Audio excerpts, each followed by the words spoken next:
Sextou, seja muito bem-vindo de volta ao Troca de Passes, quase 10 horas da noite. A gente traz informações agora do Grêmio, que joga a final do primeiro turno do Gauchão contra o Caxias amanhã às 4h30 da tarde no Estádio Centenário. Para a gente entender se esse Grêmio segue sendo, antes da opinião do Pet e do Rafa, o melhor futebol do Brasil, ou o segundo melhor futebol do Brasil. Espião estatístico nos ajude a entender qual é esse Grêmio de 2020.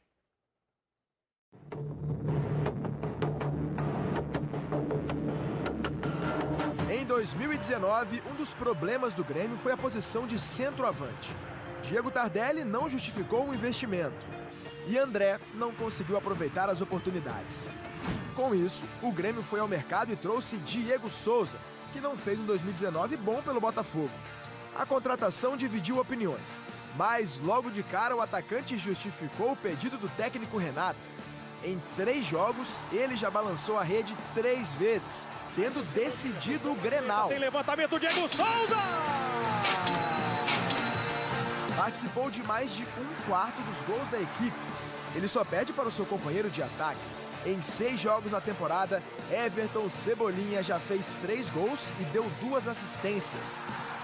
Juntos, Diego Souza e Everton devem formar o ataque do Grêmio na final do primeiro turno contra o Caxias.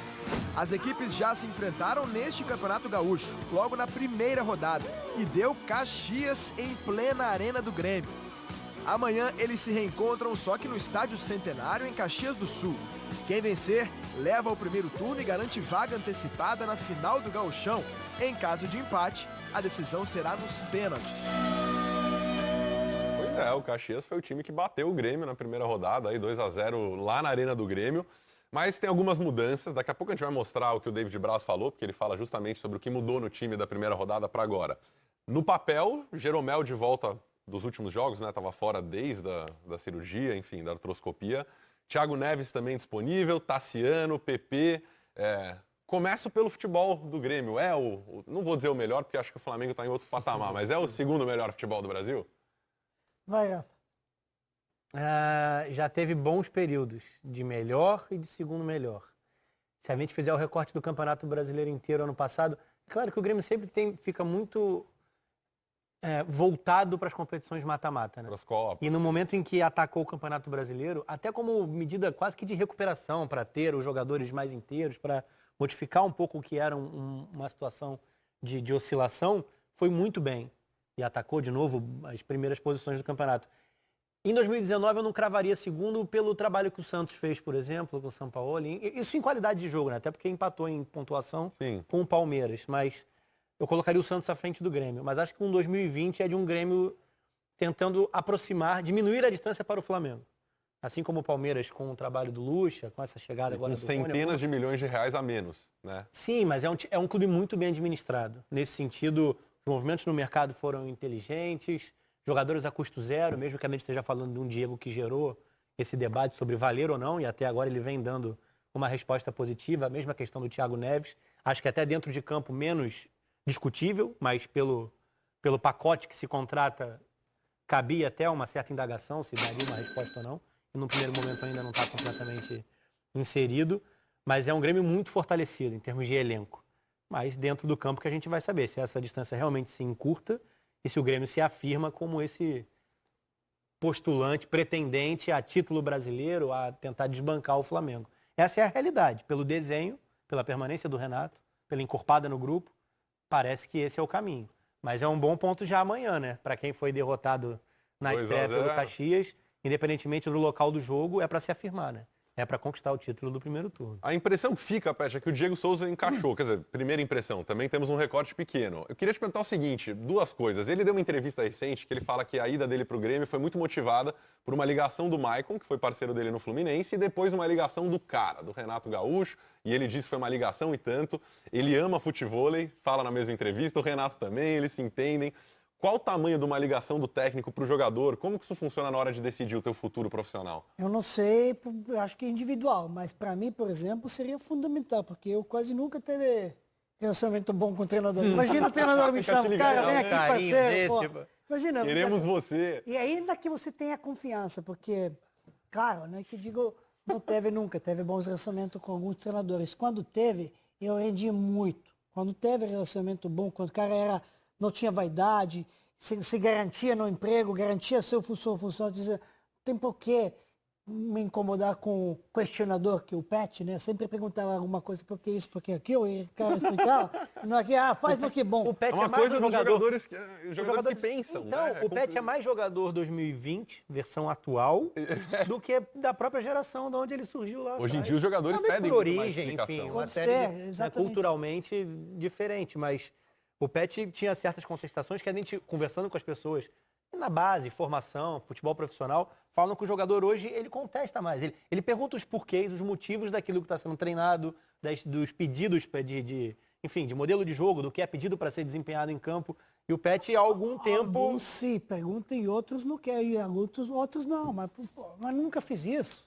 Mas eu tenho 30 anos, sempre joguei dessa maneira, vou ter que mudar. E o técnico que falava porque se sim. você achar que é melhor. Se você achar que não é melhor, não muda e me diga por que eu acho que é melhor. Aí ele, não, mas porque eu sempre joguei. Mas sempre fazer uma coisa, pode ter sempre, algumas vezes deu certo, algumas vezes deu errado, mas não é a melhor maneira. Existe essa melhor. Então, quando o jogador quer ver aqui que é melhor, ele aceita. Quando não quer aceitar, cai no meio caminho. Mas é muito importante, já tinha falado que o Diego Souza foi para o clube certo e como centroavante faltava isso, porque com técnica e vontade que ele tem, presença na área e malandragem, acho que encaixa no futebol do Grêmio, que precisava de algum finalizador com respeito, porque não teve isso. E o Tardelli não é esse tipo de jogador, ele não é centroavante. Ele gostava muito de ir pelos lados e ele não tinha mais vigor físico, talvez como tinha antes, para levar essa superioridade e dominar isso, e principalmente quando você tem um cara como Cebolinha. Que é o De um craque lado, do do Alisson time. do outro lado, com o Pepe já pedindo passagem. Um estilo de jogo muito agudo, muito rápido pelos lados, você perde com o Diego Tardelli, que ele domina a bola, que tecnicamente cadencia um pouco mais.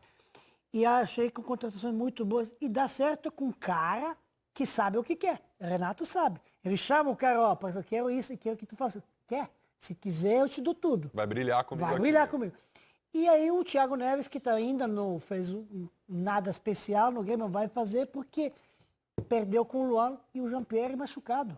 O Jean-Pierre é uma ausência enorme. Uma né, nesse ausência momento, enorme, né? uma joia que esperamos que se recupere do nível que tem que se recuperar. Quer dizer, 101%. Se não se recuperar 100%, vai ser um problema para o garoto. E não sabemos ainda como vai ser a recuperação dele. Mas acho que é uma sacada muito boa, mas não foi só essa. Teve outras contratações. Vanderlei, que o Grêmio fez. os dois laterais. Vanderlei, os dois Tentando laterais. se E o adaptar lateral aos dois esquerdo. laterais. Olha o lateral esquerdo. Fantástico. Vai jogar amanhã? Então, deve vir a campo com Ferraz. Tenho aqui uma prévia. Deixa eu ver se eu encontro aqui. Daqui a pouco eu E vou... Caio Essa Henrique não? prévia cabe um bom debate, porque... Aqui, Vanderlei, Vai lá. é uma prévia esperada, pelo menos. Vanderlei, Ferraz, Jeromel e David Braz, se o Jeromel não começar, o Paulo Miranda. Cortez, e aí Lucas Silva, Maicon e Matheus Henrique, Alisson, Everton e Diego Souza. Que vem dessa ausência do meia central, né? Exatamente, com O Grêmio muitas tem opções usado no três banco. jogadores né? no meio campo exatamente por isso. Porque 3 jogadores que eu digo, 3 meio-campistas mais completos, né? Sem ter esse meia articulador mais destacado dos outros dois. Muito Que seria por... o Jean-Pierre, por exemplo. Seria o Jean-Pierre e seria o Thiago Neves. Então, como você não tem nenhum 100% das condições, o Renato estruturou esse meio-campo mais parrudo, digamos assim. Mas é de ótima qualidade, né? Não é questão de falta de Excelente, qualidade. não, e- Mas modifica a característica, né? Até de ocupação de espaços no setor de ataque quando tem a bola. De responsabilidade de cada jogador, né, em campo. Vamos ouvir o que o David Braz falou, zagueirão do Grêmio, que participou daquela derrota para o Caxias na abertura do Campeonato Gaúcho, mas segundo ele as coisas mudaram. Fala aí, zagueirão David Braz do Grêmio. Difícil falar porque aquele jogo foi o nosso primeiro do ano e a gente estava, se não me engano, 12 dias só de treinamentos, né? Teve chegada de novos jogadores, né? Estrearam os jogadores naquela partida e pegamos um time bem treinado, muito bem treinado, que teve uma proposta, uma postura de marcar forte e sair no contra-ataque. Mas ao longo do primeiro turno a gente foi melhorando, principalmente no quesito de sofrer o contra-ataque do adversário, né? E agora é uma decisão, outra partida, a gente tem que pensar no melhor que para fazer, para a gente conseguir neutralizar essa boa equipe do Caxias, que chegou muito bem nessa final do primeiro turno. Bom, tá bem servido o Grêmio, que tem ainda um Kahneman em recuperação, né? Quer dizer, quando o Grêmio full power ali, full pistola, é muito forte. O Kahneman é um desfoque, deve Braz bom, mas o Kahneman nem começou bem o campeonato. Não. Então, melhor se recuperar bem. Melhor se recuperar bem. Volte e melhora. Olha, o Caxias foi campeão uma vez só do Campeonato Gaúcho, foi no ano 2000. O Grêmio tem 39 títulos gaúchos, busca o título de número 40. Ih, é a hora do remédio. Tranquilo, a alarme do Pet tá valendo. Estamos ao Não, vivo. sabe o que É é porque, isso? Que é porque, Aviso para vir trabalhar. porque Porque hoje o programa horário ficou mais que matou o cedo, Pet. é verdade. Estamos no horário nobre. Vamos aproveitar. Voltando. Em 2000, Caxias conquistou seu único título gaúcho da sua história. E é um título emblemático, porque foi para cima do Grêmio. Então a gente vai relembrar hoje um pouquinho. Foi um 3-0 na ida lá no Centenário, 0-0 no Olímpico. E, curiosidades, o Grêmio tinha ninguém mais, ninguém menos que Ronaldinho Gaúcho. Perdendo pênalti. Olha lá, olha o cara, olha o bruxo. Zinho tava nesse time. E o Caxias era treinado pelo Tite, Simples professor assim. Adenor. E aí um 3-0 na ida, 0-0 na volta. Aí o Tite. Muito legal voltar um pouquinho no tempo, aquele blazer que o ombro fica sobrando. E um título muito importante para a história do Caxias, né? O principal Esses título 2 gols do 3-0. do Caxias, o único título do Caxias, na verdade, a única conquista importante do Caxias, esse 3-0 e o 0-0, entrou para a história do time, até hoje os heróis de Caxias e o Grêmio de Ronaldinho batido. Então tudo é possível, ainda não é a final para valer. Você encarou esse Grêmio do Ronaldinho, Pet? Chegou a enfrentar ou em 2000 você... 2000, Tava no futebol brasileiro, 2000 eles passaram o mesmo resultado aqui no Maracanã como contra o Caxias. 3-0. Depois o Ronaldinho veio reencontrar o Pet. Veio encontrar o Pet no ganhamos, Flamengo. eu fiz um gol bonito. Mas o Grêmio, não sei porquê, mas contra o Grêmio eu normalmente jogava bem. Eu Tem me um esperava. no Sul, acho que já pelo Fluminense, né, Pet? Só faltou fazer chover. Não lembro se choveu Não, no dia. 2 gols só. Só.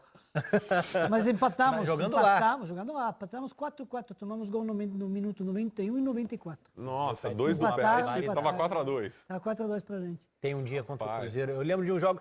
Mais pra cá, óbvio que o Pet jogou muita bola desde o Vitória. Já fazia chover na Bahia. Mas tem um contra o Cruzeiro também no Mineirão que é. Isso também.